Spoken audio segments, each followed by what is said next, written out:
Hello students, today we are going to study a new chapter. We are going to study the difference between area and perimeter. See, ये क्या है? आपको क्या दिख रहा है? ये एक रेक्टेंगल है.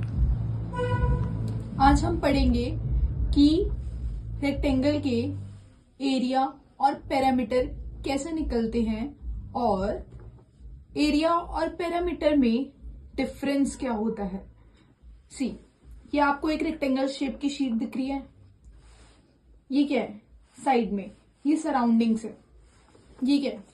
ये एक सरफेस है. ठीक है. फॉर एग्जाम्पल अगर मैंने इसको ऐसे कर दिया तो ये क्या है? एक लैंड बन गया. अगर हम लैंड में कोई भी फेंसिंग कर रहे हैं, फेंसिंग मतलब अगर हम तार लगा रहे हैं लैंड की सराउंडिंग में, उसे हम बोलेंगे पैरामीटर.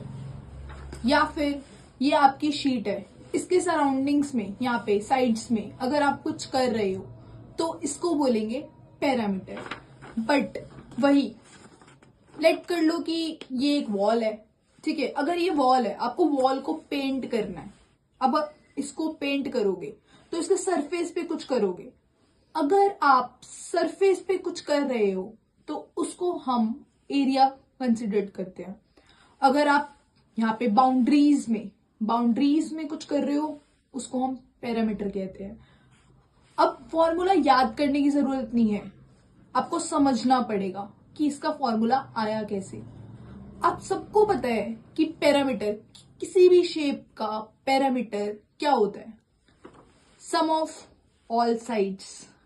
कोई भी साइड ले लो आप, कोई भी शेप ले लो आप, उसमें सम ऑफ ऑल साइड्स को ही हम पैरामीटर बोलते हैं. अब ये साइड है, ये क्या है इसकी? ये है लेंथ. ये क्या है इसकी? ब्रेथ. अगर हमें इसे पैरामीटर निकालना है तो कैसे निकालेंगे? सम करेंगे. 1 length, 2 length, 1 breadth, 2 breadth. 2 breadth हो गई, 2 लेंथ हो गई.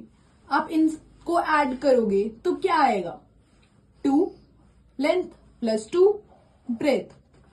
2 बाहर आप कॉमन ले लेंगे क्योंकि दोनों में है. 2 लेंथ प्लस ब्रेथ रेक्टेंगल का पैरामीटर होता है.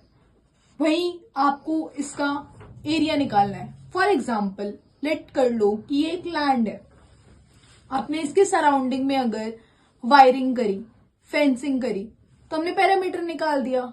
अभी हमने याद किया था पैरामीटर कैसे निकालते हैं. Sum of all sides, 2 length plus breadth. अब आपको इसका एरिया निकालना है. फॉर एग्जाम्पल हमें इसमें ग्रास ग्रो करनी है या फिर हमें पेंट करना है तो हम कैसे करेंगे? एरिया का फॉर्मूला होता है लेंथ इंटू में ब्रेथ.